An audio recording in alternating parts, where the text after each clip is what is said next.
तो बात कुछ ऐसी है, बहुत सारे मेकअप शूट करने के बाद मुझे फिर से मौका मिला है एक और मेकअप शूट करने का, ग्लिम्स विद पूजा के साथ। ऑल्सो इस वीडियो में हम बात करने वाले कुछ ऐसी अंदरूनी बातों की, अंदरूनी बातें हैं, अंदरूनी कमजोरी नहीं, जिनकी जानकारी आपको पहले से होनी चाहिए।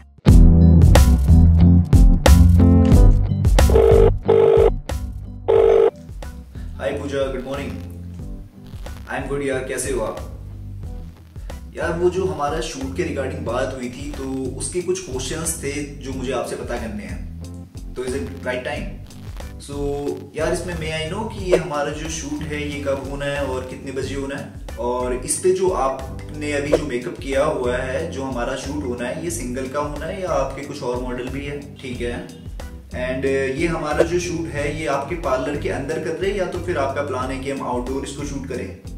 आपने जो मेकअप किया हुआ है ये एक ब्राइडल पे है या तो फिर ये एक एथेंटिक पे है या तो फिर ये एक हमारा वेस्टर्न जो टाइप होता है, तो उसके अकॉर्डिंग ही मैं अपने यहाँ से प्रिपरेशन करके आता। एंड इस पे हमारा कोई टाइम रिस्ट्रिक्शन है क्या कि मॉडल को कहीं जाना है तो हमें 15 मिनट 20 मिनट आधे घंटे के अंदर ये फिनिश करना है? That's great. ओके यार, तो इन सवालों के जवाब मिल जाने के बाद आपका काम शुरू होता है।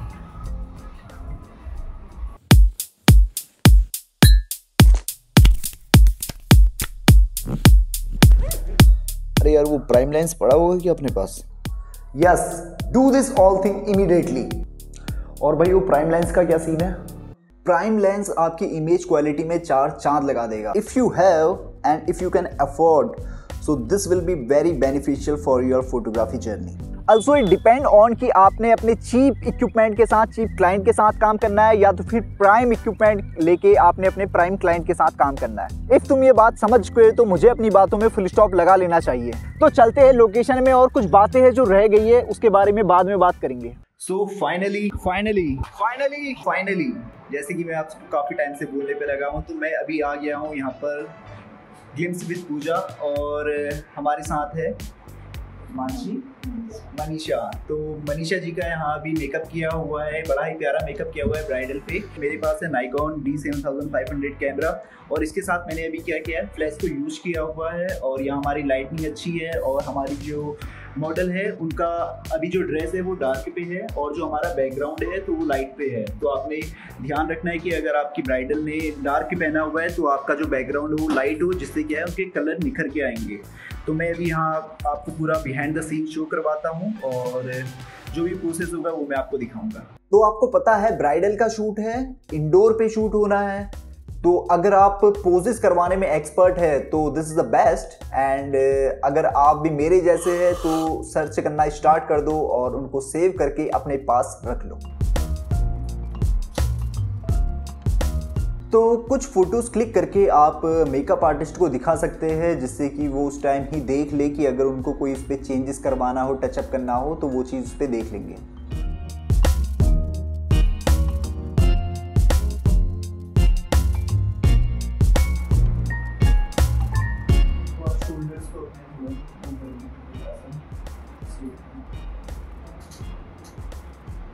और एक बार ये वाला शॉट वहाँ साइड पे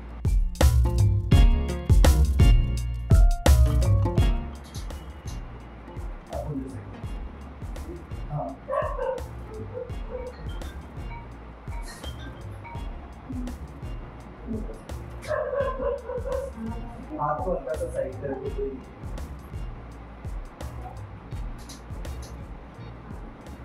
Also मैं अभी यूज कर रहा हूँ kit lens, not prime lens. अरे यार, वो प्राइम लेंस पड़ा होगा क्या अपने पास? नहीं भाई, मेरे पास तो नहीं है निकॉन का यार दादी। ओके यार भाई, चल ठीक है। That's why I'm using my kit lens 18140। चलिए सिटिंग के कुछ पोज ले लेते हैं पहले।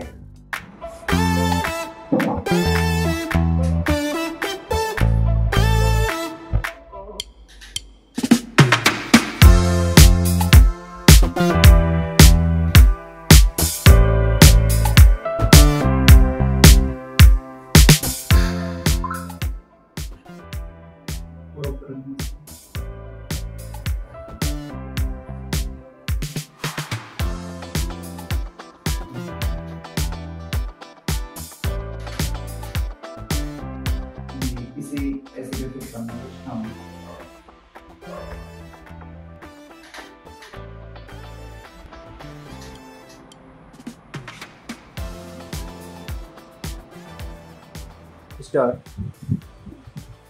शीशे में देखिए, ठीक है, छोड़ दीजिए। हाँ, अब स्माइल करते रहिए।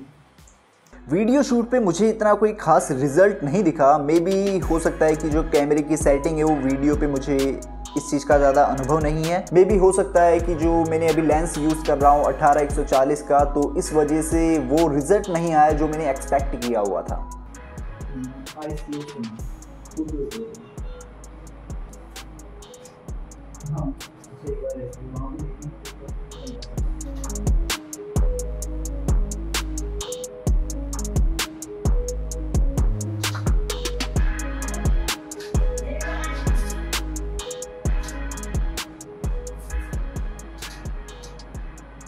आप अपने जो पोजेज है उनके कलेक्शन आप अपने पास रखें, because you are new. Instant आपके माइंड पे वो पोजेज नहीं आएंगे। बाकी हमने यहाँ काफ़ी सारी फ़ोटो को क्लिक किया है विदाउट फ्लैश के, और जो यहाँ की हमारी लाइट्स थी उनको भी मैंने बंद किया है। देन उसके बाद भी हमने काफ़ी सारी यहाँ फ़ोटो क्लिक की हुई है। एंड ऑल्सो हमने यहाँ पर कुछ शॉट्स लिए हुए दिए के साथ। वो पर्सनली मुझे इतने ज़्यादा अपीलिंग नहीं लगे, वो जो मेरी एक्सपेक्टेशन थी उसके अकॉर्डिंग वो शॉट्स नहीं निकले हुए। बट आपने क्या करना है, आपने भी ट्राई करते रहना है। अगर आपके भी शॉट्स सही नहीं आए हैं because of some reasons, but आपने रुकना नहीं है। आपने अलग अलग एक्सटर्नल जो हमारे मटेरियल होते हैं उनको आपने क्या है यूज़ करना है, और वहाँ क्या है अलग अलग फ़ोटोग्राफ्स आपने लेनी है।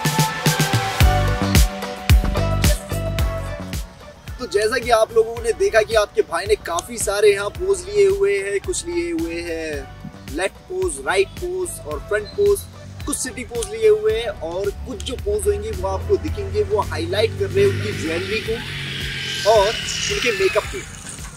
तो ये पोज लेने के लिए आपको कैमरा एंगल के साथ आपको प्ले करना होगा। जैसे आपका हो गया लॉन्ग शॉट है, मीडियम शॉट है, क्लोजअप शॉट है, एक्सट्रीम क्लोजअप शॉट है, और आपका लो एंगल, हाई एंगल। इस तरीके से क्या है आपको अलग अलग एंगल्स के साथ प्ले करना होगा, जिससे कि आपका क्या एक बेहतर शूट आएगा, और आपकी एक लर्निंग के लिए ये एक बहुत इंपॉर्टेंट पॉइंट है। So thank you so much and bye bye. Wait, आपने अभी नहीं जाना है। कुछ बातें हैं जो आपको ध्यान रखनी है।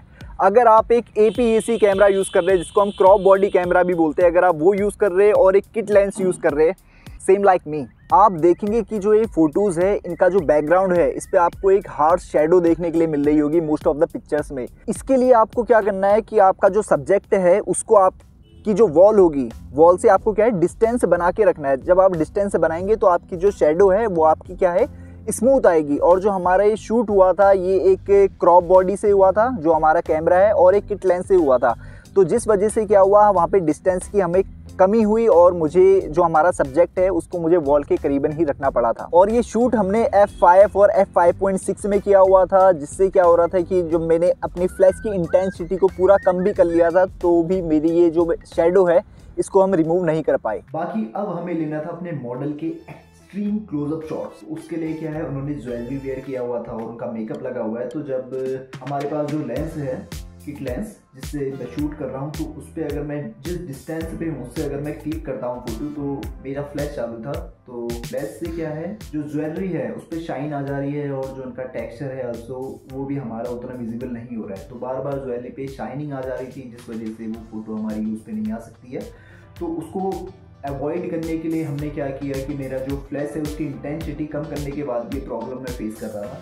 तो उसका हमें क्या है सब्जेक्ट के क्लोज पे जाना पड़ा, जिससे क्या है मुझे अपनी फोकल लेंथ को कम करना पड़ा। फोकल लेंथ अगर हम कम करते हैं तो उसकी जो हमारी f वैल्यू है जितनी वो हमारी कम होगी उतना हमारा जो इसका सेंसर है उस पर लाइट ज़्यादा प्रोड्यूस होगी। तो लाइट प्रोड्यूस होगी तो इट मीन से क्या है हमारे फ्लैश की हमें नीड नहीं होगी। तो f वैल्यू हम इसकी मैक्सिमम मिनिमम में इसकी ला सकता था 3.5।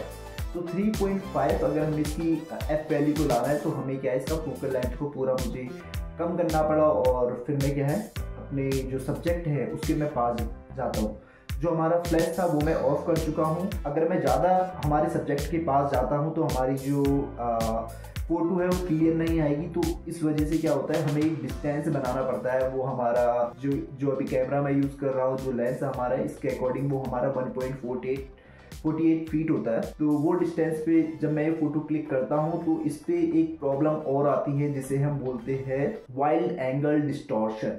यस, तो वाइड एंगल डिस्टॉर्शन ये फोटो में हमें देखने के लिए मिलता है, तो जिसमें आप समटाइम फील करते हैं कि आप किसी सब्जेक्ट को पास से अगर फोटो क्लिक करते हैं तो उस पर ऐसा लगता है कि ये जो फोटो है वो हमारी इस तरीके से कर्व में आई हुई है। इंस्टेड ऑफ अगर आप कुछ 2 कदम पीछे जाके थोड़ा सा फोकल लेंथ को जूम करके अगर आप फोटो को क्लिक करते हैं तो वो फोटो एक अच्छी लगती है, और जो फोटो आपने क्लोज से ली हुई है वो एक उस पर एक डिस्टॉर्शन दिखता है। तो इस वजह से वहाँ पर ये प्रॉब्लम्स आई। तो आई थिंक इसके लिए अगर हमारे पास एक सॉफ्ट लाइट करने के लिए एक होता है, तो अगर वो हमारे पास होता तो हमारी जो फ्लैश है, फ्लैश से हमारा जो फ्लैश है उसकी वो लाइट को सॉफ्ट कर देता है और उसकी जो इंटेंसिटी है उसको हम और कम कर सकते थे। तो जिससे अगर मैं दूर से भी अपनी फोकल लेंथ को थोड़ा सा जूम करके फ़ोटो क्लिक कर लेता तो वो चीज़ वहाँ पे पॉसिबल हो जाती। बट अभी के टाइम पे वो नहीं था, और हमारा एक और ऑप्शन होता था कि अगर मेरे पास फुल बॉडी अगर कैमरा होता तो आई थिंक ये प्रॉब्लम वहाँ पर को नहीं आती, बिकॉज उससे जो हमारी लाइट है वो काफ़ी और ज़्यादा उसके अंदर इंटेंसिटी को वो ले लेता। तो आई थिंक ये एक ऑप्शन था। एंड ऑल्सो अगर हमारे पास एक प्राइम लेंस होता तो मे बी वो भी एक बेनिफिशियल होता। फिलहाल के लिए इस चीज़ के लिए ये एक प्रोसेस है। अगर आपके पास एक सॉफ्टनर है जो आपकी लाइट को सॉफ्ट कर दे रहा है, या तो फिर आपके पास एक फुल फ्रेम कैमरा है, या तो फिर आपके पास एक प्राइम लेंस है, तो ये ईजीली वहाँ पे हो जाता। बट इट इज़ ओके अगर आपके पास एक सॉफ्टनर नहीं है, या तो फिर आपके पास एक फुल बॉडी कैमरा नहीं है, आपके पास प्राइम लेंस नहीं है, तो is it okay.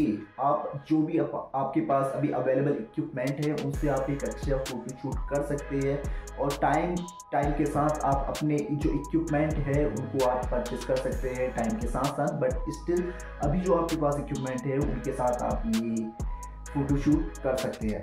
Also comment box में ज़रूर बताना कि आपको किस तरीके की वीडियो देखना ज़्यादा पसंद है। आपको मेकअप शूट्स ज़्यादा देखने हैं, पोर्ट्रेट या इंडोर आउटडोर एनीथिंग, जिस तरीके की आपको वीडियो देखना पसंद है तो वो मुझे कमेंट सेक्शन में बताना, और उससे रिलेटेड ही मैं अपनी नेक्स्ट वीडियोस को बनाऊंगा। So thank you so much for watching and will meet on the next one. Till then frame your vision, make it real. Bye bye for now.